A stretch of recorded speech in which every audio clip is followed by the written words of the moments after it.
United States. Life insurance started in 1756 in the United States by the Presbyterian Church. They patterned after what they saw happening in England, and they wanted to make sure if anything ever was to occur or to happen to their lay people or their missionaries or whatever's there, that guess what? The church wouldn't have to go into its coffers to be able to take care of that need for that family. They had a life insurance policy in place. And obviously since then, it's grown, changed, and developed in so many different ways. But according to the American Council of Life Insurers, here's some facts that I think you need to know so that you can understand the impact of life insurance across America, from the borders of the East Coast and the West Coast is there, bordering up north in Canada, et cetera, there. $2.1 billion in benefits paid out every day in life insurance. That's pretty phenomenal. That's to customers. What industry pays its customers $2.1 billion in benefits every day? That's a pretty unique industry, protecting 90 million American families, generating 2.7 million jobs. Why?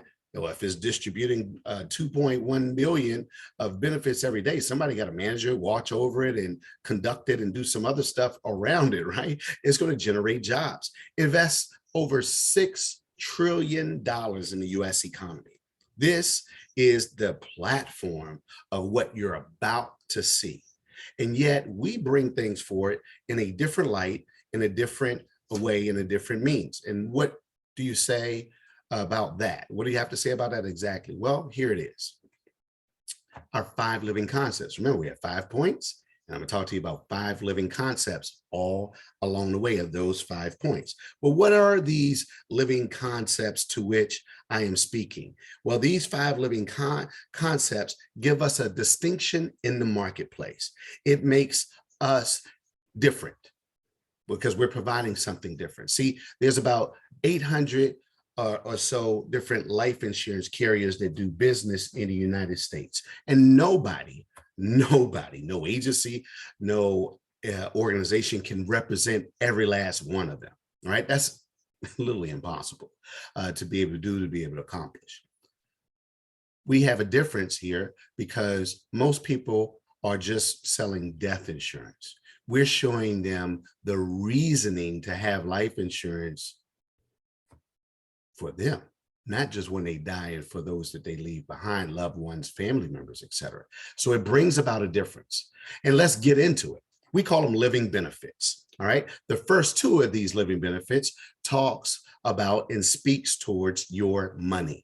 And you're going to see an example of what this word indexing is all about. And you'll see it in action historically and what it's done and how it's benefited our existing clients and how it will benefit you as an existing client if you see the need for all the which we're going to show you today. But what does indexing do? It allows you to have the ups of the marketplaces without the downs. You're going to have all of the ups, but none of the downs in the marketplace.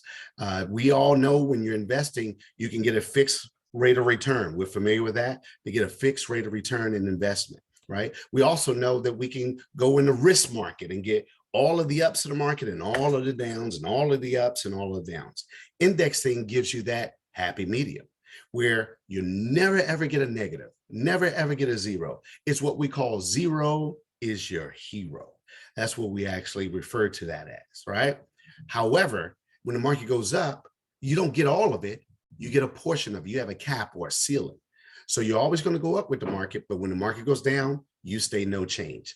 That's the power of indexing. And you're going to see it in full effect in red alert for us when you're able to, as you go through our presentation here as we go along. So that's indexing. The other part is tax favored wealth.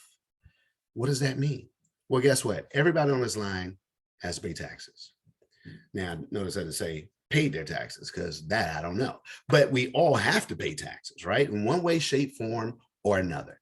And every good capitalist should do so. But as little as legally, ethically, morally possible. Okay. That's the rub. That's the layout on it. Well, we're set up our products in such a way in which individuals are tax favored.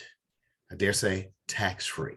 So you can get your cash both now and in the future tax free, and you can be able to have it grow in a sense where you never ever lose, and you get the ups swings of the marketplace and keep the gains and never ever lose. That's two phenomenal living concepts to have in the most unique financial tool that we're talking to you about here today. Now, all of life insurance that's typically sold in the United States has something called a terminal illness. And a terminal illness, ladies and gentlemen, I'm explaining this now so when you see it later, you could be able to fit this understanding that I'm giving to you in the illustrations that you're about to see in a few moments. Terminal illness is this. You've been diagnosed by a member of the medical profession not to live beyond a certain period of time. That's what terminal illness is. In the industry of life insurance, it's been around since the 1700s. The traditional amount of time of that is between 6 and 12 months. That's where you're going to find most policies, what they offer, 6-month terminal illness or 12-month terminal illness. And they were referred traditionally as this as a living benefit, which it is, even though you've been terminally ill, you are currently still alive on that. And that's how they offer it, and that's how it's put out there. And then if you had that diagnosis, you can then declare or claim from your policy to be able to obtain some of the money from your policy. And typically, on average, that you're going to find out traditionally in the marketplace, you can get 50 to 90% of whatever that initial death benefit is. And that's all you have access to. Well, the carriers that we typically work with to serve our clientele offer a 24-month terminal illness. Now, let me give you the applications of the difference of that. I hope no one on this call ever has to go through the dynamic of experiencing a terminal illness. However, here's how it works. If a person is diagnosed by a member of the medical profession not to live beyond 18 months, the doctor says, listen, you have 18 months to live, and they have a 6-month terminal illness policy in place, rider on their policy that they have in place, then they receive that news. They're going to have to live 12 months to get inside the 6 months category to finally put a claim in to receive some money. That's how a terminal illness works. If they had a 12-month one and they received that 18-month diagnosis, they got to wait 6 months to get inside of 12 to now file a claim. Carriers that we use, most of them are set in place so that you're able to do that with a 24-month because the diagnosis of 18 months is inside of 24 months. You get a claim right away. You don't have to wait with that news and everything. You can make the claim right away. Peace of mind, don't have to do it, but it's always great to know that you have options. Now, here's where we really get different with the portfolio. Remember that 5 Living Concepts is there to have us stand heads and shoulders and to provide a difference for our people that we serve. The critical illness is phenomenal because here it's overall throughout the carriers that we have about 26 different life events that can occur, from a heart attack to a stroke to a diagnosis of cancer, which by the way are the big 3: heart attack, stroke, diagnosis of cancer. Those are the big 3.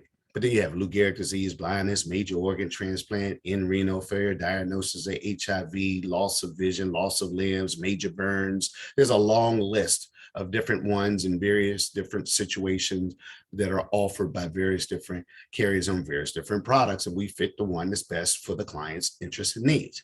But if they had that and it was diagnosed by a member of the medical profession, I like that terminology, not a certain branch of the profession, but diagnosed by a member of the medical profession, they're going to be able to get money out.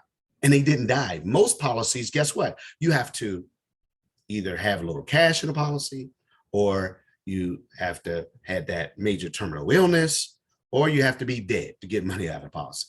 That brings about a big difference, that critical illness. And then there's the chronic illness. Unable to perform 2 out of 6 activities of daily living without assistance. If you need help bathing, dressing, eating toiletry, transferring or continence, any 2 of those, you're going to be able to now put a claim in and to get either a monthly stream of income, an annual stream of income, or a lump sum out of the policy. Now, this is a happy medium in between what traditionally people know to be disability. Disability is a great benefit to be able to have, but however, it is connected to your ability to work and you're limited by your income, meaning you can only receive no more than 66 and 2/3 of your income when you become disabled to receive disability benefits. Now, with the chronic illness, it's not attached to your ability to work.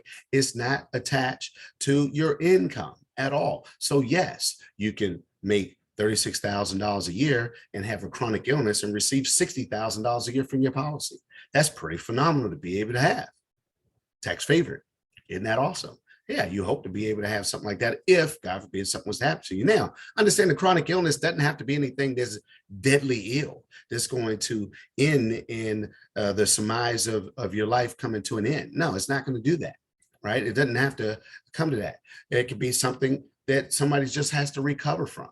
You could have, had a freak accident. I have a client that stepped off a curve and she broke her ankle, had a triple compound fracture. That's kind of graphic, I'm sorry, but the bone came out of the skin right there. She had to get a spiral cast and had to get all kinds of things set in place. Guess what? She needed a wheelchair, walker, cane, and crutches, which was what? Transferring. And she had to set up some stuff in her house because she had a whole bunch of stairs. And she had to move around to be able to live during that time that she had all that stuff that was there and needed help doing all sorts of things. So it fit the two. She got a monthly stream of income. She's still alive, still doing well. That was like 15 years ago. She's still cranking and doing well on that side. But that policy was there when she needed it. Most life insurance doesn't do that because it's really only death insurance. Not here. We have death insurance, however, but it's wrapped up with all of this. Isn't that amazing? 5 living concepts. All the policies that we offer offers either 3 of these living concepts or 4 of these living concepts or all 5.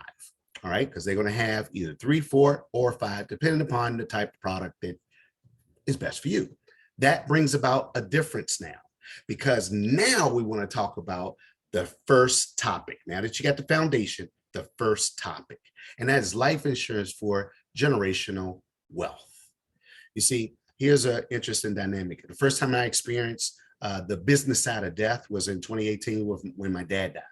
And didn't grow up with my dad. It's a long story. I could tell you that maybe on a different time period that was there, but I didn't meet my dad until 2003, and he passed some 15 years later. But he knew which industry I was in. He traveled with me and different things that I did in business, and he was well adept to what I had going on and how the business was structured and everything. And he told me, he said, "Hey, I want you to have a life insurance policy on me." He said, "But I'm not going to pay for it. I want you to pay for it." I said, "Okay, that's fine.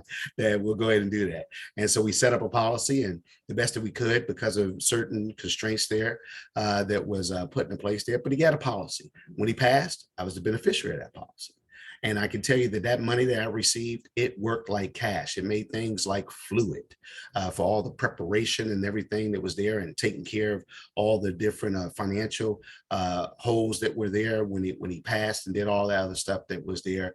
It was phenomenal. And I had experienced losing family members before, and I experienced doing other things and GoFundMe's and things like that, and helping chip in and doing what family does when things happen in that regards. But not this one. This one was totally different. And it was a different side of it. And I can tell you that you want to be able to have that life insurance that's in place there. Why? Because on average, in the United States, 1,722 people die every single day. The average policy is $180,000 that's out there. That's the average life insurance death benefit policy that's out there. And only 54% of people in the United States actually have a life insurance policy. In 2019, let's get down to some facts and figures. In 2019, $78 billion of death benefit was paid. That means that was paid out because people died. So yes, something is being paid out, right? People are dying, and life insurance is paying $78 billion to that tune of that. Now, insurance proceeds are tax favorite dollars, and they can be used for multiple things like funerals, mortgage protection in case you want to, and something happens, so you want to make sure that the family has enough money to pay off that mortgage and to live mortgage free. And they have a place for shelter and place to live and to house all the memories and all that stuff. You have it if you set it up for mortgage protection or debt elimination, to be able to remove the debt that remained or that was left, or that was left undone from the supporting income that was supposed to come out of that family member that actually passed, right? You can have it in place for that. Or income replacement, maybe the future income for all the future plans that you had in place, but now that income is gone because that God-given ability and talent that was given to the person who died, it left with them. And they don't have that ability now to be able to produce income for their family anymore. So there's a hole there, and it's fulfilled with the proceeds from the life insurance to have income replacement to maybe meet future goals or whatever it is. But here's another piece that life insurance is used quite often for, and that's wealth creation, to be able to pass it on, almost like seed money to move forward. You know, the change from being having generational poverty to generational wealth. In its simplest forms, think of it in this tune and in this way. If a person has $100,000 policy, just that, and they died, and they passed on those benefits, some of those benefits were earmarked perhaps by that person who died that says, hey, you who are receiving this benefit, use this money here that is earmarked specifically for you getting a life insurance policy at this dollar amount. And maybe it's 200,000. And then that person dies and they leave 200,000 to their family. So it started in that sense, when they died, left 100 before nobody left anything. Now the next person died, they left 200. Maybe the next person died, left 400. Next person died, left 600. That provides that seed money for the family to be able to move on financially in different ways in different lives. It can be handled through trust and different things of that nature, which we help guide people through and direct them to the professional of their choosing to be able to make sure they can have proper things in place. We have people that buy death benefits. There's life insurance that you can be able to do that with, where you can say, okay, I have $15,000. I want to buy a $100,000 life insurance policy and never make any more premium payments on it. I want it, whenever I die, it's going to pass 100,000 or 200,000, whatever you go, or 150,000, whatever it is. That can happen. That can be put into place or more in that regards. So it can be set up quite simply to pass on an inheritance. That's right. You know, there's something that says, man, you leave something for your children's children, and you're a great guy or a great person when you're able to do that. Let's go into step number 2, or topic number 2. And this is life insurance with living benefits. And you'll see it all come together here as we go. Life insurance with living benefits, right? Here's a fictitious depiction based on real life situations to relate to you the concept. And I want you to hold this in your mind when you then see and hear a testimony about someone whose real life situation and what they actually went through. So let's say we have this couple here, right? They're a married couple. They're 35 years old. They're standard health category. They're in that super, extraordinarily health conscious or whatever. They're just standard, but they're okay, right? This couple also has a 3-year-old son, and they can afford to do $150 a month for mom and $150 a month for dad, a total of $300 per month for a policy. They have a need. That's their dollar amount that they can afford, but they do have needs that they want to address with that monthly payout or premium of $300 a month. Financially, they want to make sure that they have protection in the event of death, in the event of a critical illness, a chronic illness, and a terminal illness, all of which our one policy does with one premium. They also have an interest in cash reserves, to have some money set aside for emergencies, for perhaps college expenses, and to subsidize or maybe subsidize in retirement. That's their number 2 level of interest. So this is what they have in place. This is the interest that they have, and they want to be able to address with putting a policy together as they're starting off their young family. Well, we have a solution. And the solution is we get mom a $300,000 policy. We get dad a $300,000 policy for that $300 a month that they're paying. And that policy happens to have built into it living benefits of critical illness, of chronic illness, of terminal illness, and cash accumulation, all wrapped up in one. It's kind of like the passenger seat in your car, right? That's not an extra benefit, it's built in, right? You can't take it out because you're going to have passengers and get a discount. They may charge you for taking it out, but you have that right there in place there for you. All right. So we did that for them, right? They got that in place. Now, life events happen. Life is a magnificent trip. It could be precarious along the way, right? But it's a magnificent trip.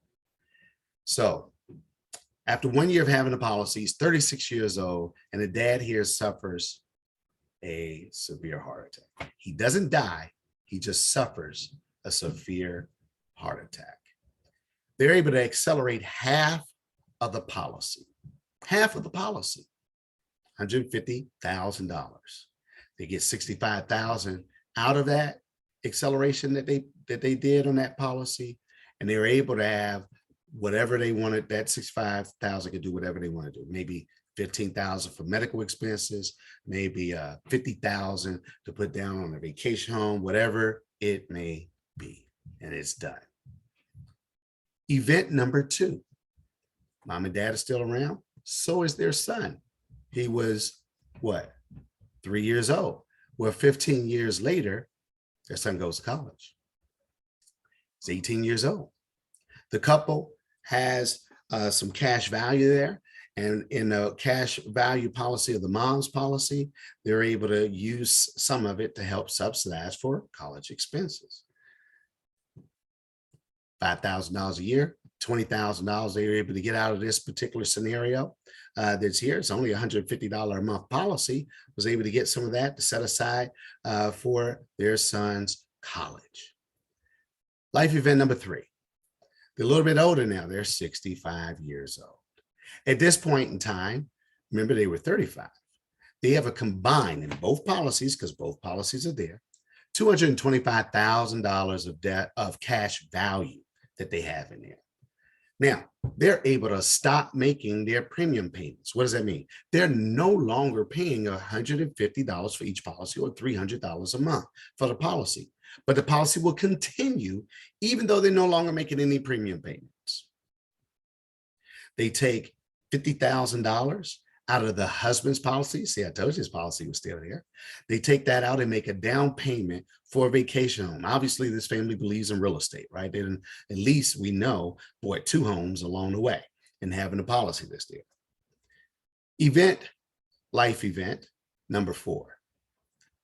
The mom is 79 years old, okay? She becomes chronically ill and has to enter into a nursing home. Now, they accelerate 1% of the death benefit each month. $2,200 a month for her policy that they're able to get in hand, and they're able to do that for 60 months. That's $132,000 off of this initial $300,000 policy. She's not terminally ill. She's not dead. She's very much alive, and they were able to get that out to be able to help them in their time of need without them having to pass away to receive the benefits. Huge. Life event number 5. Well, kind of caught up with dad, but he defied the odds. At 36, remember having a severe heart attack, he made it to 83, right? There's a lot I want to say about that. I'll say one thing. He must have a good wife. She helped him out to be able to make it all the way through there, right? But he got to 83 there, but now he's terminally ill, right? Diagnosed not to live beyond 2 years. Congestive heart failure. Well, at this point in time, his policy's grown to over $650,000. It was 300. Accelerated after 1 year, half of it got 60 out and all that stuff that you saw earlier. They accelerate 250,000 of that death benefit that's there, and they receive $235,000 in cash. They're able to do whatever they want to do with it. Choose to use 85,000 of it for medical expenses, and they gave the other 150 to their son. of that accelerated amount. Now, 3 years later, final life event here, they both passed away at 86. The remaining death benefits that's in place is $630,000 is earmarked now for their grandchildren's college fund. Generational wealth while protecting yourself all along the way. Let's look at the benefits summary here. All said and done, if everything that we lined out of those two $300,000 policies on mom and dad paid out a total of over $1.2 million. Over $1.2 million it paid out. In fact, it paid out $577,600 while they were still alive. That's life insurance you don't have to die to use. Peace of mind when you need it, and assurance when you don't. They only paid $108,000 in premium throughout the time up until retirement. Remember, they stopped at age 65. This is the phenom of understanding how policies are set to work today, so that you can see that there is a WIFM in the policies of what's in it for me dynamic, and not just for my family, but for me. That's the dynamic that's there. Now that you were able to see that, you're able to hear that, and be able to put that in place, I want to be able to share with you now a real life story. Take a look and a listen at this, and we'll be back to talk to you about this. But pay close attention. It's a great story.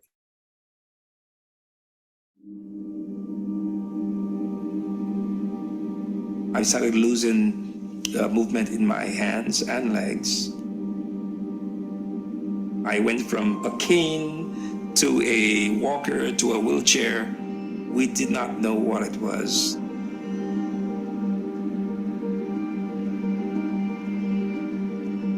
I was assured that I may have at best 2 to 3 years. You know, for most American families, as they go through a health episode, at times it's not just the health, it's everything else as well that comes with it. And we were basically fighting different battles on about 3 different fronts. My faith, our faith, is central to everything that we do. If through faith we could make it through this, I knew that there was a larger meaning, a larger purpose. The financial benefit let me focus on healing and recovery and not having to worry about losing my home, kids being kicked out of college while I go out and get the care that I needed. Every adult needs to have a life insurance policy. A good life insurance. A good life insurance. And just not any policy. One with all the riders that we were able to take advantage of. It made us feel good to know that National Life was there for us when we're at our lowest. Because let's be honest, the odds were against me in terms of being able to actually rebound from this. And I just needed to know that the family would be okay. So where am I now? I do a lot of physical training, and I'm getting stronger and stronger every day. I happen to serve as the executive director of a health association. We're celebrating recovery, but I will say this has been a tremendous journey of faith for us. There's such power in love. I believe that us really going through this type of event has brought us closer together.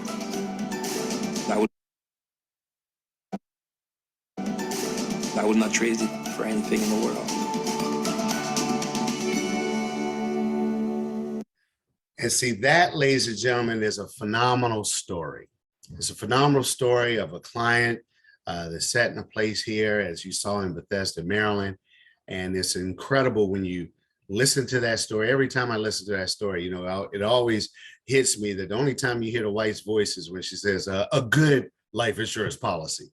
You know, she was very pointed to make sure that she made that point very clear that's there. And also I pointed out that, you know, he was a board member of a health organization, and yet he had a health crisis and there was a need for benefits still in place for him. So don't make a judgment on people that they may not need this. Let me just tell you, don't let anyone you care about, you have any interest in that's in place there for their well-being, experience a life event without them at least having the opportunity to see living benefits in action and how it can play in their life as well.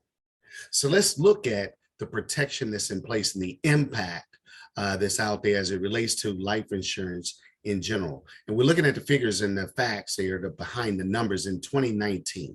All right, these are the latest numbers that are out there. At that point in time, there was $12.4 trillion of life insurance in force. That's death benefit amount in the United States, right? It's quite a bit, quite a chunk, right? That's set into place there. 3.1 trillion of it was new face amount, meaning it was newly purchased in 2019.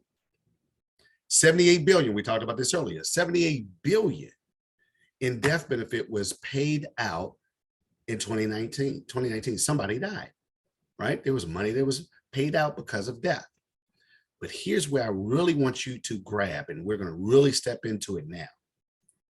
51 billion of cash value, dividends, and endowments was sent to policy owners in 2019. That has nothing to do with anybody dying, ladies and gentlemen. It has nothing to do with anybody dying. 51 billion was sent out. 134 billion was in policy loans was distributed. 134. So we're talking about $185 billion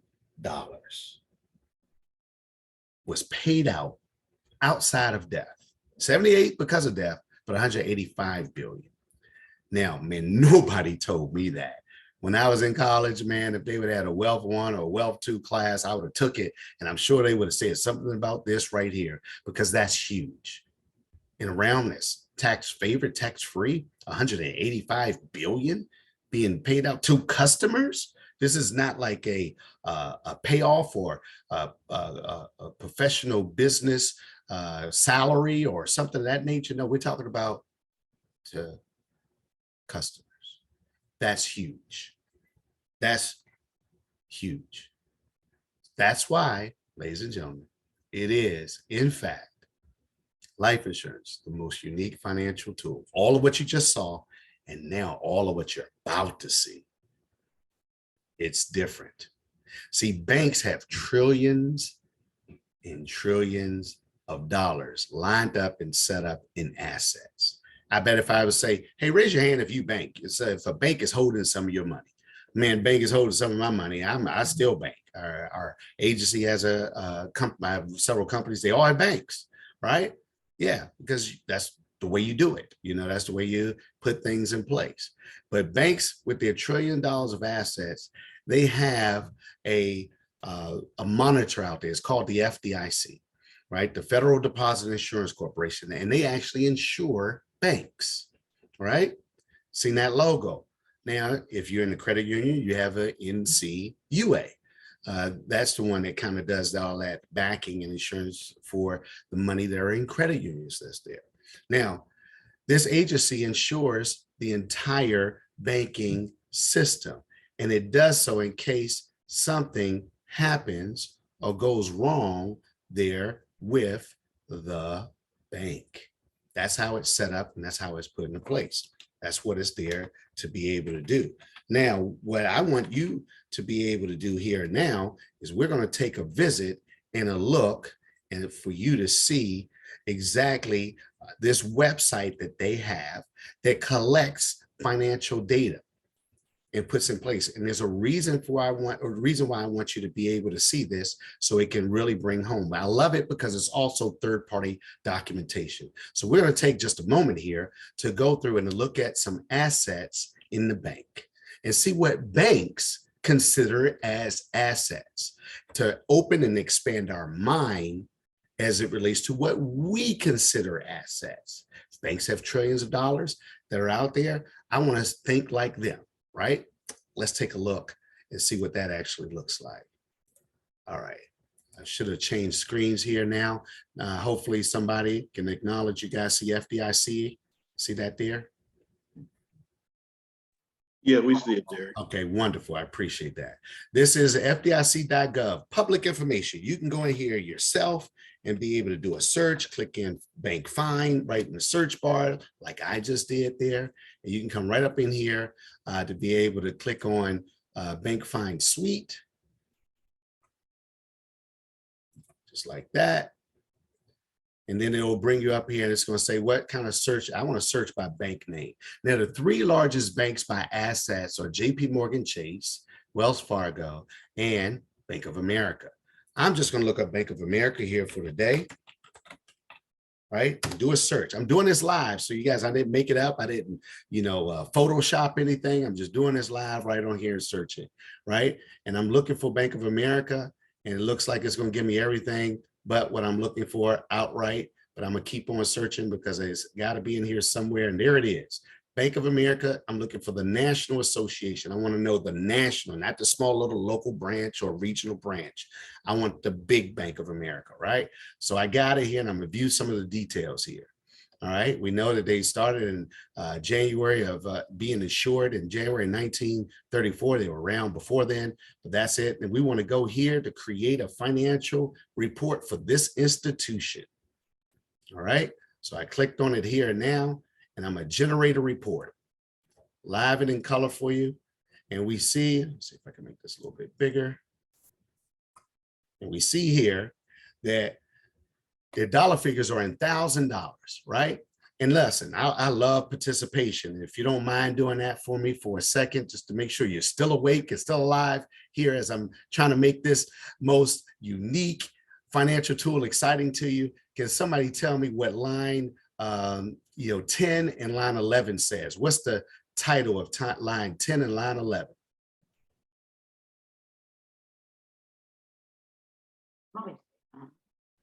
Nobody got it. All right, no worries, no worries. I tried to get y'all to participate, but it's all right. I'm gonna keep on going. It's bank premise. You got bank premise and fixed assets for line 10. Well, what is that? Typically, the banks own the properties to which they're domiciled on, that they conduct business on. They own that real estate. In the building where our agency is, when TD Bank came in, they bought the whole floor. They own the whole floor. That's how banks roll. That's what they do, and they own it. Well, guess what? Bank of America, dollar figures are in thousands. Bank of America has 19, looks like million, dollar figures are in thousands, $19 billion. $19 billion of real estate that they own. And then there's other real estate that they own. Looks like 328,000, but it's actually 328 million that they own on the other side. So all said and done, if you put that together, you're going to get somewhere in the ballpark of about $19.5 billion. Do they believe in real estate? They got $2.5 trillion overall, and 19.5 billion of it is in real estate. All right. We know real estate to be an asset. We all believe that. But let me take you down to line 41. What does line 41 say?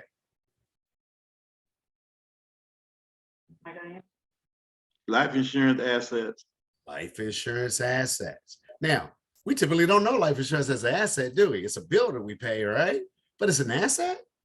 Well, look, if you click on this button right here, this link, the number, it will take you to the definition of what that line item means. And ladies and gentlemen, you can screenshot it right now. I'm not going to read this whole thing for you. But in short, that line item that we're about to look at, we saw 19.4 in real estate. We're about to look and see how much they have in life insurance assets. But that's the cash value amount. It's not the death benefit amount. It's the cash value amount that they have through collateral assignment and endorsements that they own outright. It's the cash value that they control. So how much cash value does Bank of America control that they consider an asset? $24.1 billion. So I want you to Allow that to settle in for a second. Let me help you. I'm going to stir the embers. 19.5 in real estate. How do you get money out of a real estate? You got to either do some type of mortgage transaction, sell it, refinance it, reverse mortgage it. You can be able to lease it out. You can be able to do all sorts of things along those lines, right? To try to get the money out of a life insurance. I'm sorry, out of the mortgage, out of the real estate, right? That's what you have to do. How do you get the money, the cash value out of a life insurance policy? A phone call. Is there any tax implications that you can run into when you take the money out of the walls of the home, of the value of a real estate? Oh, there definitely can be quite a bit. How about taking the money out of life insurance? Well, if it's properly structured, you avoid the only way that it can become taxable. It's only one way that's there. So it's protected, is there, and enough said, Bank of America has more than this 19,000 value of real estate, 19 billion in real estate. It says it right there, 24 billion in life insurance.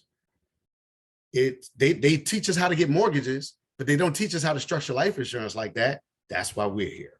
It builds value to what we're showing you here and now today. I hope you're grabbing it. Hope you're understanding all that we're trying to be able to share with you here and now. All right, so let's go ahead and continue. Now that we looked at that particular asset, hopefully I switched back over here and you guys see the page with the FDIC logo here that I have on there. Yes. All right, wonderful. So now that we know banks are doing it and they're seeing how it works, let's talk a little bit more here about that cash. Where does it come from? How did they get $24 billion developed over time in there and then to be able to put it in place? Well, let me relate it to what we're familiar with. And what are we familiar with? You guys have heard of 401ks before? You heard of mutual funds before? Great products, no doubt. Now, unfortunately, they're not entirely designed to what we're putting them up to today to be almost our sole means and ways to save for our future money. That's how it's ultimately being sold. It was initially supposed to be a supplement to Social Security and the pension. That's how it was initially structured, but we're wielding it differently now. But let's talk about how it works nonetheless, okay? Typically, what you're gonna have is you're gonna experience all the ups and all the downs of the marketplace. So I'm using an example here, just an example to relate the concept. If, in fact, you had a 401k or a mutual fund where you can receive all the ups of the markets and all of the downs of the markets, right? If perhaps you had that, and you put a $100,000 initial deposit into it, and you did it in 1996, take you back a little bit, right? Because I don't know what the future holds, but I know what the past has done. Past performance doesn't equal future value, all right? All those things are true statements, but let's get the concept down. If you did that in 1997 and the market, which it did, the Standard & Poor's 500, there are three major market indicators: the Dow Jones, top 30 companies, the NASDAQ, top 100 companies, and the S&P 500, top 500 companies. If you had this in the S&P, guess what? 96 to 97, it did 31.01.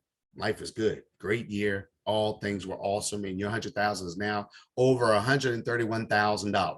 The next year, 1998, the market did over 26%.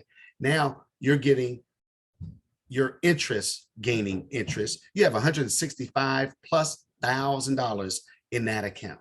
And in 1999, you know, Prince made that song, Party Like It's 1999. The market did 19.53, and you're almost doubled the money that you put in.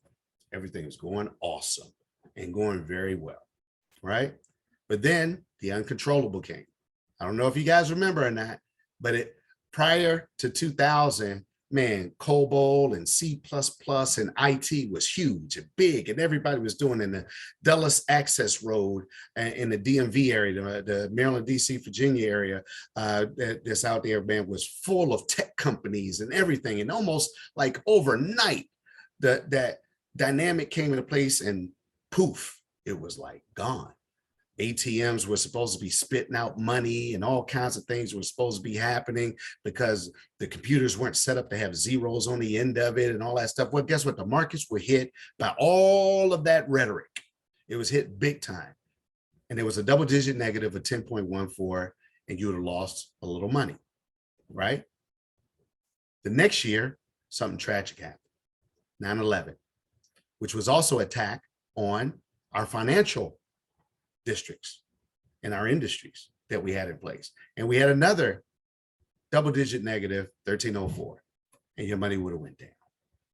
2002, it kind of carried through. It was a continuation there, negative 23.37. The first time in the history of America that the Standard & Poor's 500 had 3 years in a row of double-digit negatives. Never before had it happened, and it was a catastrophe. And your 198,000 would have went down to 118. But guess what? In 2003, the market rebounded. In fact, it rebounded for another 5 years. The market was up. However, it's very important for you to note, look at your money. Had you not put any other money in, and you just had that initial deposit in 2007, you would still be below where you were in 1999. See, money comes and goes, but time only goes. And you would have had to sustain what happened in 2008 after 5 years of the market doing great. The mortgage debacle took place. Negative 38.49, and you went down again. And only to be back below where you started in 1997 after your 1996 start. You had 121,000. 2009, the market turns around and it booms and it blings for another 6 years. It was phenomenal. However, at the 2012 to 2013, you finally got above where you were in 1999. Long time. Time only goes, right? Had a little loss, 0.73 there. The market turned back around. All said and done, you're looking back on time, some time periods that have gone by, some 22 years, and you get 4 times your money. Not a bad deal. See, most people only know this avenue, though. It's good to diversify. It's good to have a difference in place here. Even though you got 4 times the amount here, let's look at something else that you could have divided your money into, that you could have diversified to. What if you had one of the products properly structured with us that has a floor of 0, never get a negative, 0 is your hero, remember that, we talked about it earlier, and a cap or a ceiling of 12 in this example. I've seen caps as low as 8% in these last 22 years of business. I've seen it as high as 21.5%. It changes, it varies, based upon what's happening there, but you never ever get a negative. You're going to get something out of it. So look at that here at 12, just as this example, same apples to apples, 100,000 initial deposit, and let it sit and let it get whatever the market's going to give it according to the constraints that are in place. So the first 3 years, you probably would have felt behind on that open market dynamic over here because you would have had 140 and they got 198. But when they sustained the losses there, you would have came out the next year in 2003 on top, and they would have never caught back up with you. Why is that? It's simple, because over here, you never have to come back from a negative. You stay where you are. When it goes down, you keep your gains. As long as it's America, the market's going to come back. It's great to keep your gains. Sometimes it's not what you make, it's what you keep. It's really big and important. So here's the big rub that you really need to grab, ladies and gentlemen, because unfortunately, we're always being sold. There's always something that's out there that's trying to guide our thinking. When we get details about markets and growth and bank and interest and things that we hear about investing. We always want to know what's the ROI, what's the rate of interest, the rate of interest that I'm gonna have, or the return on investment that I'm gonna have. You know, we always want to know those different things, and those are important, by the way. They are important. But I wanted to point out something to you, that it's not the only thing that you should be concerned about. Why is that? Because if I told you, hey, I got an investment for your $100,000 here, and in the past 22 years, the option over here that we have has grown by 8.23%. But the option over here to the right has grown by on average, rate of return, 7.32%. You're going to immediately think, why would I do the 7.32% when I can get 8.23% on my money? Well, which one has more money? The 7.32. The question is, why? Once again, they didn't have to come back from the negatives. This is how the money is structured in the policies that we offer some 90% of the time to individuals when we're talking about cash value type of products that's in place, right? Because here, the question begs, do you want more money or do you want a higher rate of return? I want more money. Nobody asked me for my rate of return. Mr. Johnson, what's your rate of return? No one ever asked me that. You know, they always want to know the money that's there.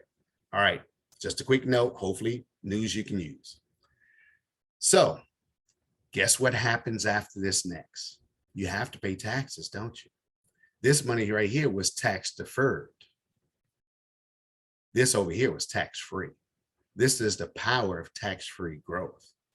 Yes, you had to pay taxes on that 100,000 when it first went in, seed money, as opposed to not paying on your seed, paying on your harvest. Who wants to pay on your harvest? Don't you want your seed to multiply? Don't you want to pay taxes on less than on more? Most people don't have a tax plan for their money. They only get their taxes prepared and pay them. You got to be able to think forward and make sure that you can do it, because look at this. This is saving on this dynamic $130,000 because of the tax plan. That's if you would have started this in 1996, coming into 1997. If you would have started then, this would have been your story right there. What does the story hold for the future? If you know, please tell me. Nobody knows. But here's what I can do. I know there's going to be some negatives in the future. I know there's going to be some peaks. I know there's going to be some valleys. If I can protect from the peaks and sustain if I can protect from the valleys and sustain every peak I receive, I got a chance to win, and so do you. That's what this is all about. So what are the goals with that money? We want to make sure that money is liquid for the client. We want to make sure that it does not lose its earning power. We want to make sure that it has an established tax-free position. We also want to make sure that it is at work for them. Look, money is the greatest thing that you can have as an employer, as an employee. It's the greatest thing that you can have as an employee. It's not going to get sick. It's not going to be mad at you. You're not going to have any EEO problems and none of that stuff when money works for you. And we want to make sure that it's set up to be an appreciable asset, just like the banks, ladies and gentlemen, just like the banks. So important to be able to understand that. And what do you mean by appreciable asset? I mean, there's appreciable asset where it has the ability to be used, but to still gain in its value that you can take advantage of.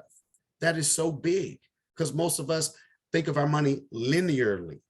You got to think of it multi-pronged in the things in which you can do. You're limited the skill sets of your money. Your money wants to do so much more for you, but you don't put it in a proper environment to do that. That's what we're talking about. So let's get into, now that you got the basis, the living benefits, you got the basis of the cash development and the flow and the dynamics of it. Let's look at the things that you can do with that.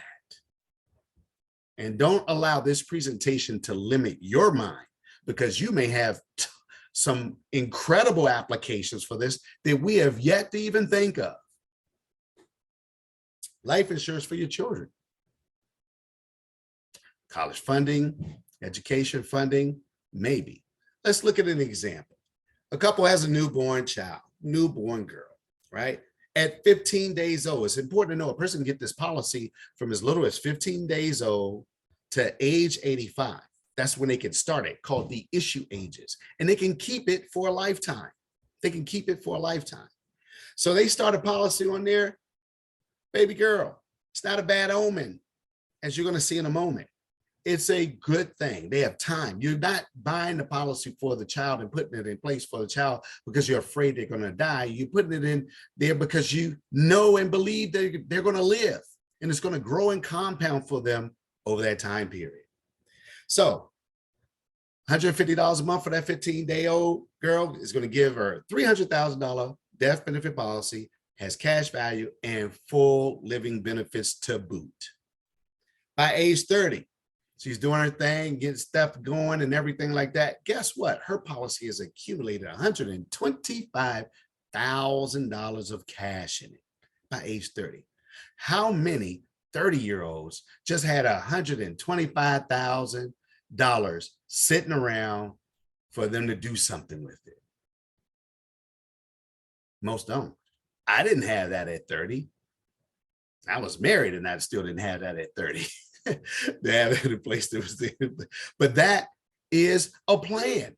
That is a blessing, not a curse. As a wedding gift, the parents signed the policy to their daughter because they were the owners when she was 15 days old.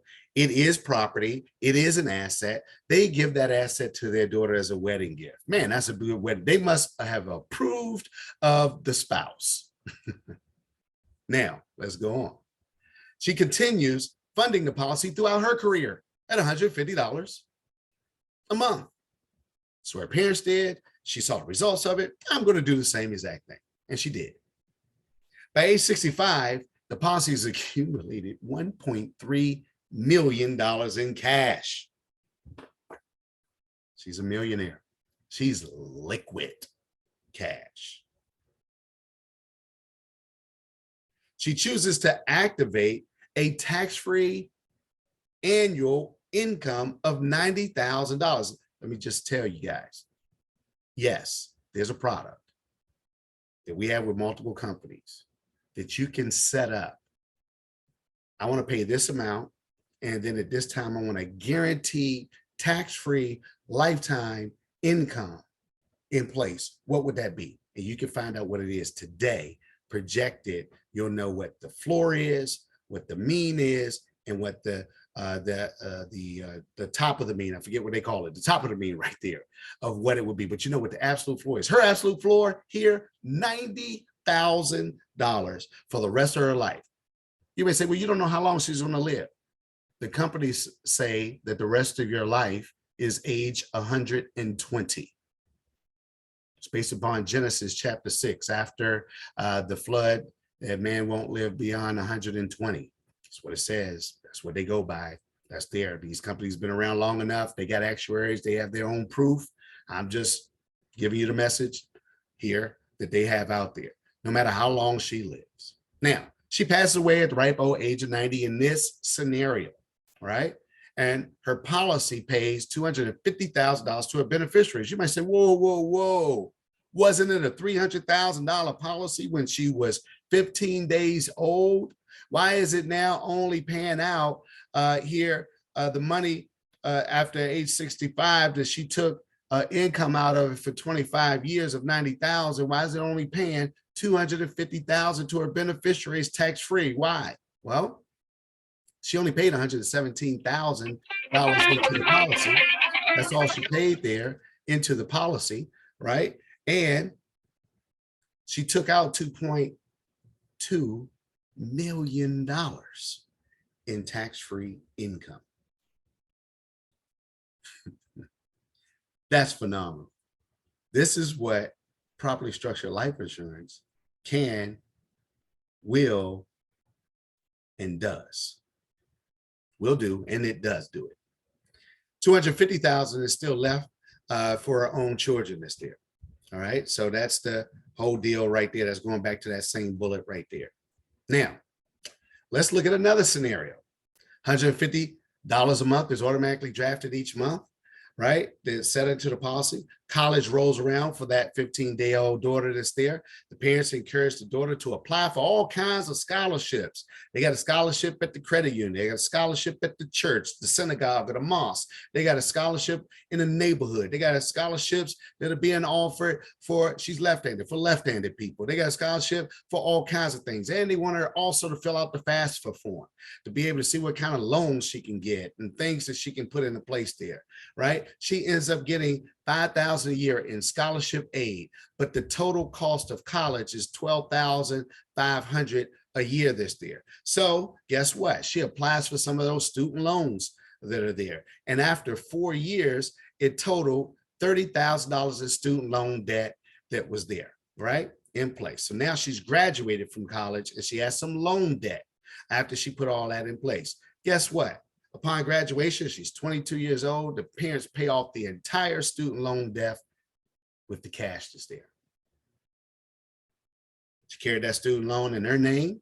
They made sure that she didn't put it in her name. Here's a tip for you. A lot of colleges out there are boast about that their students they come out with aid with no student debt and all that. So if your child has to apply for, has to get aid, don't do it in your name. Make it in your child's name. And you'll all of a sudden find out some of those colleges will start to find money because they don't want to mess up their statistics on their students not having debt when they come out, when they come out of school and everything. Have it this way in their name and use the policy to pay off of it. Also helps their credit ratings when they do that. Just free points for you. Now, she graduated from college at age 30, still ends up with at age 30, she still when they signed over the policy to her, but she still ends up at age 65 with $60,000 in income, lifetime tax-free. Taking that cash out does have an effect on the policy. Remember, before she didn't take any cash out of it earlier. She had only the income at age 65. Now took cash out, paid off the loans, didn't pay anything else back. Paid off loans, signed it over to the daughter, and she has 60,000 there. All right, now we're getting to number 4. Life insurance providing tax-free retirement. Giving those Benjamins out, right? Well, here's what you got to know. The average 401k balance, this is according to Vanguard, recent study, 2021, is $129,157. But understand there are fees and there's still taxes that will occur when you touch that money. Guaranteed. Trust me on that. You can't take all of that out, or you can't get all of that without it being tattooed and bruised. Now, 56% of U.S. employers offer 401ks. So only 50% of people who work for an employer, right, that's going to have employers that are out there even offer this. Now you also got to understand, at best, they're matching 3.5%. That's the average that you're going to, that's the highest that you're going to get on average. That's happening out there. That's the highest average that you're going to find as a match that's out there traditionally amongst those employers. At age 65, however, typical age of retirement, people can expect, on average, this is all according to Social Security Administration, to live 19 to 21 and a half years. Your money's going to run out if your average is $129,000. It's not going to last very long. It's not going to keep the lifestyle that you're probably currently living. So guess what? You need a supplement. You need something else that's there to be able to help keep things going, or you're going to go back to work, which is okay. But I'm just letting you know in your planning, sometimes you want to know that stuff in advance. You don't have to find out right then. Look at this here. This is a 50-year-old woman, non-smoker, good health. She sets up a policy that she's going to pay for 25 years. At age 75, she stops. Okay, 75, she stops. Started at age 50. $300 a month she's paying into the policy. The policy is going to last for the rest of her Life, age 120. She beats the odds there, the biblical forecast there, and the actuaries on the end. She lives to 130. I think they're going to still allow the policy to go. All right. But she has it right there. All right. Now, as that chronic illness we were talking about, remember, 2 out of the 6 activities of daily living, critical illness, up to 26 different triggers, but the main one, heart attack, stroke, diagnosis of cancer. Look at what it's going to pay out. Chronic illness, 68.20 a month that it's going to pay. 341,000. Look at the death benefit. It's only 270,000 on the critical illness. While she's still alive, it's going to pay more than the initial death benefit. So does the terminal illness. And she has lump sum set up in her policy, $105,000 tax-free. Tax-free. That's a big deal. This is life insurance you don't have to die to use. Phenomenal. That's her just starting at age 50. Look at this individual, a 1-year-old child. Policy set up, not a 15-day-old child, but a 1-year-old child. $100 a month set up for this particular child, right? The way it's structured and the way it's set in place here. And by age 18, they stop making premium payments. That's different from the other one because they continue making the premiums, just giving you different ways to look at it and how you can be able to structure it and handle it. It's all flexible to life's situations. They stop doing that as a terminal illness. Look at this. It's going to pay way more than a death benefit at age 55 for the terminal illness. Chronic illness more, critical illness more. And it's important to know, if it wasn't mentioned before, that this money does not negatively affect your financial aid eligibility. It does not add to your expected family contribution. It's what they call the EFC. Doesn't affect that. So it's free from that. And you don't have to use it for college, but it's free for that. At age 18, when they stop making the premium payments, $27,700 is there for them to use for college. Maybe to pay off those loans or whatever. At age 50, they still didn't make another premium payment. Age 50, that amount that they had at age 18, now they get every single year to age 120. That's pretty phenomenal. Most unique financial tool. See, most people don't realize they've heard the saying, and I'm gonna prove this to you. They heard the saying, life savings. This is my life savings. Oh no, I have to protect my life savings. You should protect your life savings. It wasn't called life savings.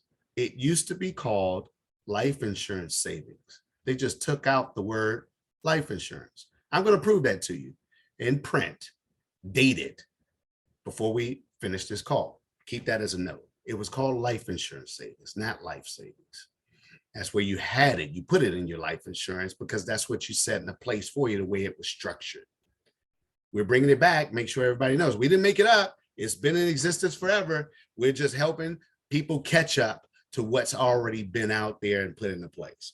Let's look at this guy. We'll call him Nicholas name. We'll call him nickname here. All right. Try to keep it real and exciting for you. This guy right here, he's young. He's only 30. All right. 28 years. He's going to put $300 a month into a policy in events that he survives. Look at this, guys. In events he survives, $18,000 a month his chronic illness will pay him. Once again, that could be a whole lot more than what he's already making. He could have been on a ladder, cleaning out the gutters, lost his balance and fell and hurt his back. Need a wheelchair walker, cane, or crutches and help putting on a shirt. Could be eating. That don't mean he has to bring the food to his mouth eating. No, that also includes the preparation of food. Maybe he has a situation where he can't move around in this gallery kitchen to be able to prepare food, and he has to have someone come in and do it. Bang, 18 grand a month. And he can spend it however he wants. He don't have to turn in receipts and keep track and all that other stuff that's there. Critical illness at age 75, put an age there for it. If he had a critical illness, if he had a heart attack and survived, diagnosis of cancer and survived, a stroke and survived, 842,000. I'm telling you what, if I'm 75 and that happened to me and my name is Nick and I can get $800,000, all of a sudden I'm gonna feel well. I'm gonna get up, I'm ready to do some push-ups. I'm gonna do something. You know, I got 800 bucks. Let's go. I'm gonna get better, man, so we can do something with that money. I want to live, you know, be able to get it going. It can change perspective on that stuff that's there. At age 65, 24-month terminal illness, if he had that, $474,000. I'm telling you, it changes things. They said what the I can't keep track, but the lottery is what, over $1 billion, and everybody's mad because all the wealthy and the stars are buying all these tickets because they want to, get their billion as well. That's out there. Everybody starts to get involved with that. What I'm saying is create your own lottery. Set up your own GoFundMe and go fund yourself and put something like this in place so that you don't have to leave it to the odds because you're prepared. All right. You pray for rain, you carry an umbrella, because it's coming, and set all that stuff in place. That's right there. By age 65, this nickname here, he's 65 years old. He got a plan when he was 30, he set it up. When I had 65, I'm gonna have $500,000 cold hard cash for my little $300 a month.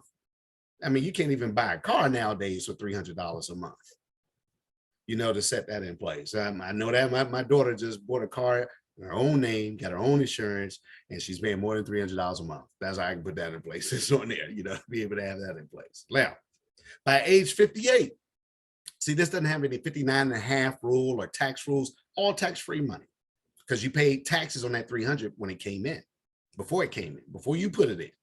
This there, $27,000 paid tax-free for the rest of their life. If he wants more, he needs to put in more than 300. Hear me clearly. He needs to put more than 300 in, or let it sit longer, because at age 63, it is now 36,000 that he has in place. All right, that's tax-free retirement. That was topic number 4. And here we come to topic number 5. Man, congratulations. You made it to topic number 5. All right, let's hit it. Leverage an asset to develop assets.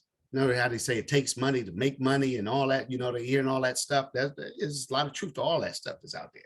Well, let's look at this dynamic. Have you guys ever heard of a situation where a person says, hey, I'm going to borrow some money to invest it somewhere, make the money off the investment, then pay back the borrowed money that I had?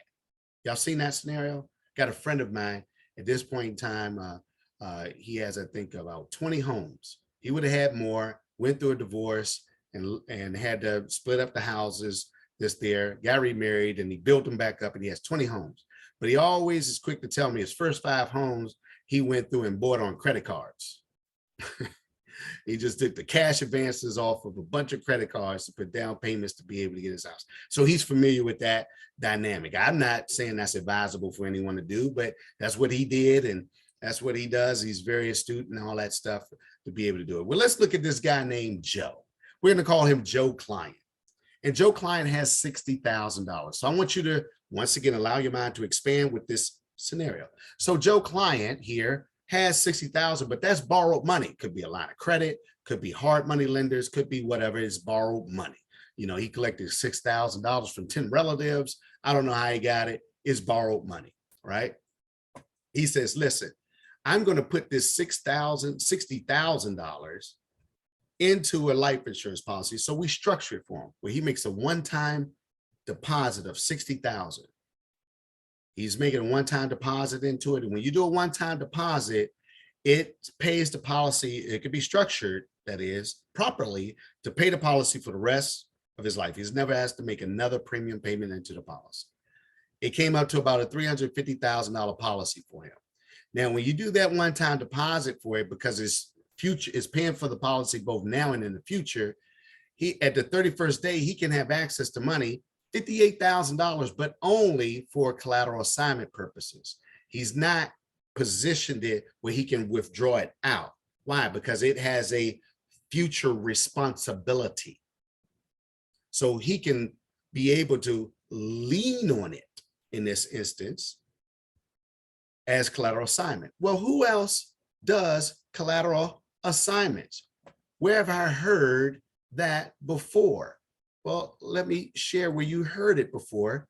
It was not too long ago that you heard collateral assignment, and it was with Bank of America. You guys seeing this screen here? It was with Bank of America. Thank you. It's with Bank of America, where they had life insurance assets. And when you looked at the life insurance asset definition, all that $24 billion that they had in there was under collateral assignment methods. So the banks would take those life insurance under collateral assignments to what? Give you money. Isn't that interesting? Yeah. Well, let's come back to our good friend, Joe. Are we looking at Joe again? All right. So Joe uses that $58,000 for a collateral assignment. This is what he's going to do. He finds an investment. We're going to call it a property that's $100,000. Joe realizes that the property needs $55,000 of repair and construction. So guess what? He needs $155,000 construction loan or loan. Let's put an earnest money deposit down, typically 25%, which would be $39,000. So let's think like the bank for a second. You're Joe and you have this property and it assess that, you need about $155,000 loan. So the bank says, okay, if I'm gonna give you this, I need a deposit of $39,000 and I'm going to put a lien on that property, that land that you're buying as well. That's what they would typically do. But Joe says, let me assign this policy over to you. It has $58,000 of cash surrender value. And if I assign it to you, you have access to that if need be under the terms of our agreement to be able to have access to it. I can't die to escape my money that I owe you, this $155,000, because you got a $350,000 that you have first rights to access to be able to get that to settle this plus whatever fees, obviously, that having in place there. So the bank looks at it, says, okay, good deal. We'll give you the loan. So guess what Joe does? He buys, he fixes the property, he flips it, sells it for $240,000. Joe got a profit. He takes that 240, pays off the 155. Of course, it's going to be plus fees, but I'm just streamlining it here, leaving approximate $85,000 in profit for the deal. So all said and done, Joe really used the $60,000 to make $85,000. Guess what he could do with that $85,000? Well, he could pay off that original loan, pay off those family members or wherever he got that money, right? He could pay them back. Net him approximately $25,000 off of the deal. So he used other people's money, $60,000, to make to net $25,000. You getting the concept? Does that go through? Right? Now, he can also decide to keep that borrowed money open by just maybe paying a little interest. Whatever that be. That would be less than the $60,000, obviously, leaving it open so he can have access to it. He has the choice to do that if he desired, right? And of course, he can, that would net him more money if he does that. Now, if he did all of this without the life asset, that's all that he would have. He wouldn't have any other assets. At best, if he would have the $25,000 at worst case scenario after he paid it off, or he had a 25 plus a little bit more if he just paid the interest there, but he would still have that borrowed money looming over him, right? That's there. That's what he would have. And that's what's normal and acceptable, even commonly practiced, I should say, in the marketplace. But with the life asset, he could use that $85,000 to pay off that $60,000 loan, just like he did on the other side. But now he has $25,000 plus he has the life asset with the $58,000 of cash value, and he can do it again. He now is the bank. He now does not have to worry about that borrowed money anymore. He's free of it. And he can redo it, repeat, wash, rinse, repeat, right? He can do it over and over and over again. Now, it's as flexible, it's redundant, it's liquid, and it covers a multiple of classes of assets. And it looks a little bit like this. Joe client here would put that initial $6,000 in. And remember when you do that, you only can access it for collateral assignment purposes only, at least for the first 5 years that's there, because that $60,000 has a future responsibility to take care of the policy for the rest of the client's life, right? So he obviously has that 350 whatever $1,000 policy that's there. It's a life asset. He's able to have $58,000 available for collateral assignment for the first 5 years. After that, then you can obviously be able to take it out as a loan, which you're going to see in a moment. On that side, obviously he has that chronic illness cranking. Hey, this is wonderful. What if he's the project manager on that project and things aren't working out so well as he thought it was going to work out for that project, and because he got hit with a life event? At least he has some money there to be able to pay for things and to keep things going in that regard. It's the same if he had some type of critical illness that's there. He could pay it all off, use that money to pay off the 155 and to settle it all the way through. There's a lot of things that can be able to be done and put into place there. Now, over the time though, as he's able to do this all the way through, in year 20, he has a lump sum of $100,000. Remember, he only put it one time, 60,000 back in there. He has 100,000, and all through that time, he was collateral assignment in what? Developing, building, and collecting assets. Right? Maybe he was selling them, maybe he's renting them, maybe he's refinancing them and renting them and leasing them or whatever. Who knows, right? His policy at age 65, it's 20 years later. Can pay him $6,200 income every single year. If he desires, he doesn't have to do that. He can take it out in different amounts and lump sums and whatever, right? Just gives you an idea, understanding of how things could truly realistically work in various different scenarios. That's using assets to create assets. Now let's talk about it as a bank. Well, what do you do at a bank? You deposit money, you take money out, you may get a loan from a bank. Those are the traditional things you do at a bank, right? Let's look at this. Let's say that Joe Client here has that lump sum 60,000, and in this case, he could pay $500 a month in this scenario. We've seen 300, we've seen different dynamics that are all here, different things that's here. It's important for you to know that a policy can be set up for as little as $25 a month. Now, it won't do all of what you just saw, but it can be set up for as little as 25 bucks a month, guys. It can be set up for as little as that with the cash value dynamic of the policy, right? You'll see in a minute some other different dynamics, but you can have it set up in that, and it can go as high. I think our highest client was paying in a short period of time, like over $37,000 a month. It was $440,000 a year. That he was putting in at that time. That's the dynamic that was there, but it can go even higher than that. All right, so he can do this on this policy, Joe Client can. Now, guess what? This is going to start a little higher policy, isn't it? Yeah, he's putting more in there. $874,000 policy, this there, right, is properly plugging in that 60,000 into the policy and then paying $500 a month for 20 years, and then he stops. He doesn't put another dime in after that, he stops. Well, what could he do with this? Well, let's look at this scenario. We got the policy year, his age, the premium that he's putting in. Remember, one time 60,000 in the first year. He doesn't put anything else in. Then the year 2 to year 20, we stopped it here and showing here, but year 2 to year 20, he's putting in $500 a month. Well, guess what can happen? He can, on the dynamics of the 31st day, he could take out a portion of what was here, right? $54,000 if he wanted to get access to it. Fortunately, we can't illustrate that in the first year. So we have to illustrate it in the second year, but he can get access to it. We have tons of clients that do it all the time. Even our agents who are their own clients have done it on their policies, right? But let's just show this dynamic here. So in year 2, he takes $54,000 out. Not as collateral assignment, he takes out in cash, does whatever he wants to do, puts it away, does it, puts it to work for him. And then by the end of the 3rd year, because he has to do it by the end of the 3rd year, because we just did the scenario, we can put any different scenario in there, we try to mix it up. He puts back the $54,000 into the policy.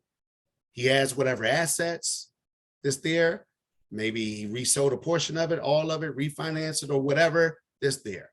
Then the next year, year 4, he takes out 60,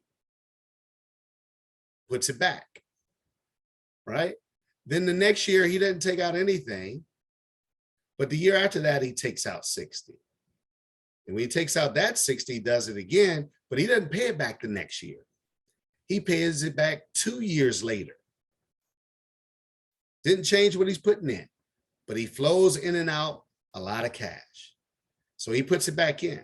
Then The next year he doesn't do anything, but the following year after that, he takes out 80. Then he puts it right back into the policy. Back in, back out, back in, back out. All can be done. And then 2 years later, he takes out 110,000. And in this time, he pays back 132,526. Why is he doing that? Why is he putting back in more than 110?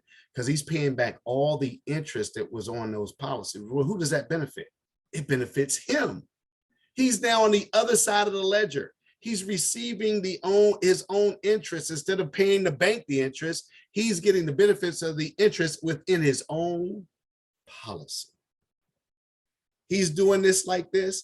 By year 15, he would have only paid 144,000 into the policy, but he would have taken out $364,000. He has a $874,000 life insurance policy with those wonderful living benefits that you just saw. He stops making premium payments at age 20, but it goes for a lifetime age 120. His policy still lasts for him during that time. By the 20th year of the policy, he would have put $174,000.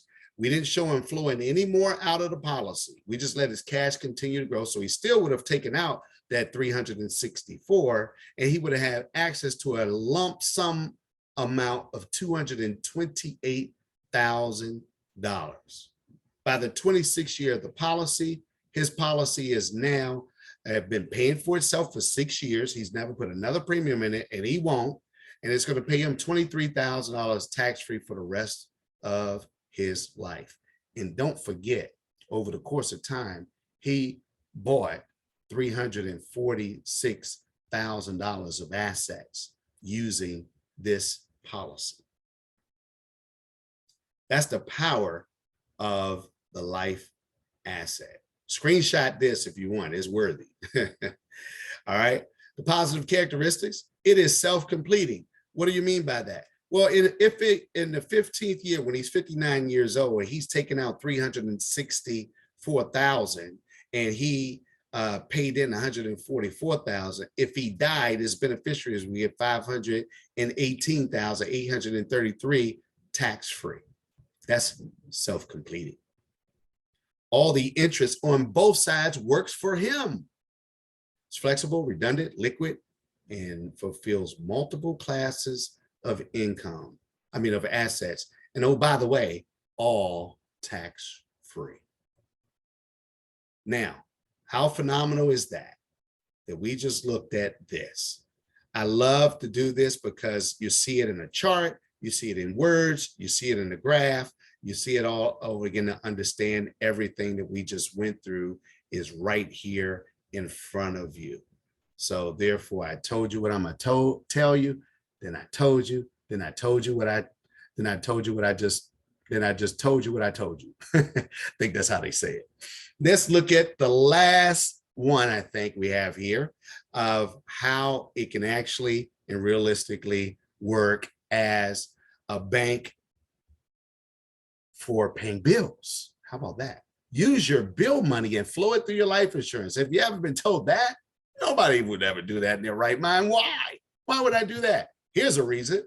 Here's a 53-year-old male who has a $450,000 mortgage. There's 15 years left on it. All right, maybe it's a 15-year mortgage, but it's only 15 years on it. He's looking for mortgage protection, right? With a cash out option. What does that mean? That means that if he outlives his mortgage and he has mortgage protection, a life insurance there to protect his mortgage, if he were to pass away and die, it's going to provide enough money for the family to get enough money to pay for the mortgage. But if he outlives it, he wants to get some of his cash back from the premiums that he was paying during that particular time. That's the cash out option. So he's looking for that. Well, the industry costs for something of that nature for a 53-year-old male in good standard health. You look across the board everywhere you can look, and it has a cash out option for 15 years, at least for 450, you're going to find it's about $900. That's what you're going to find. Why? Because they're returning all the money back, right? So they got to be able to collect enough money to be able to build it to do it. But he can only pay $800. That's his scenario. We have a cost saving solution for him. His mortgage is $3,265. What's the solution? We give him a policy that's $774,000. He's got to pay $817 though. He can only pay $800, but he finds that other $17. And he pays that a month in the first year only. In the second year of the policy, he then pays that amount plus his mortgage amount into the policy. So he's paying $4,832. Where did he find all that money? Because it's his mortgage that he's paying into it. Well, why the heck would he do that? Here's the reason why.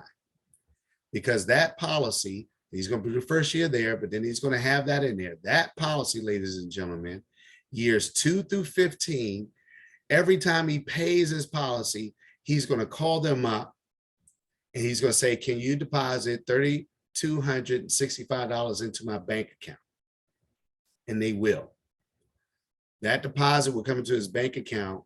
If it's the same bank that he's making the premium payments from, it will come into his bank account within 5 to 7 business days.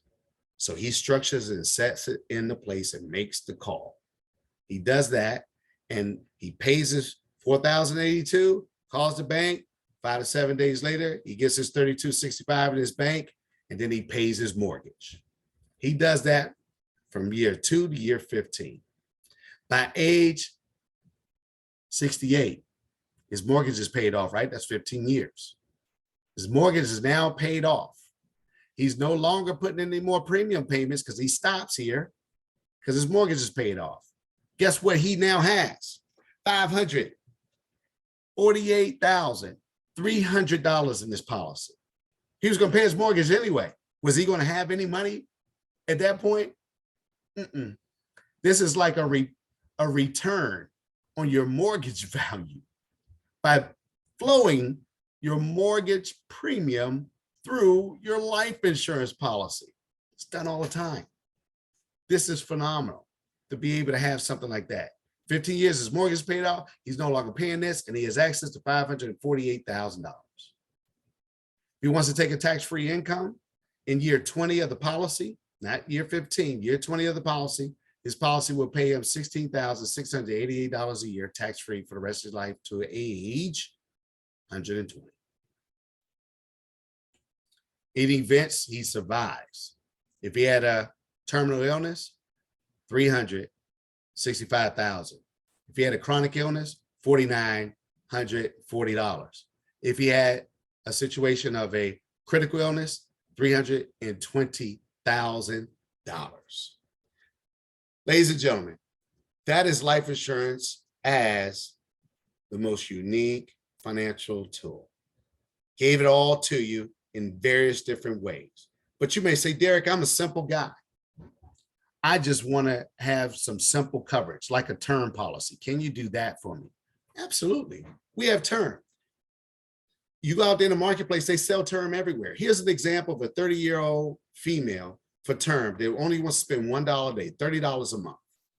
If you go to Prudential, you're going to get about $575,000 of coverage. You go to New York Life, you're going to get $650,000. If you go to AIG, you can get $800,000, all for the same dollars. This is according to how it works for a female that's in good health for a 10-year term. You can get $1 million from Ethos. But guess what? You only have $1,800,000, $650,000, or $575,000 death benefit plus terminal illness. That's all you have. However, you'll have living benefits if you did it with one of our carriers called Columbus Life, and you have $33,000 more than $1 million on it. And you'll have the chronic illness, specified medical conditions on it. It's just like the critical illness. If you did one of our carriers, National Life, you have $1.4 million plus dollars. Plus, you would have the chronic illness, the critical injury, and the critical illness riders that are free built onto it.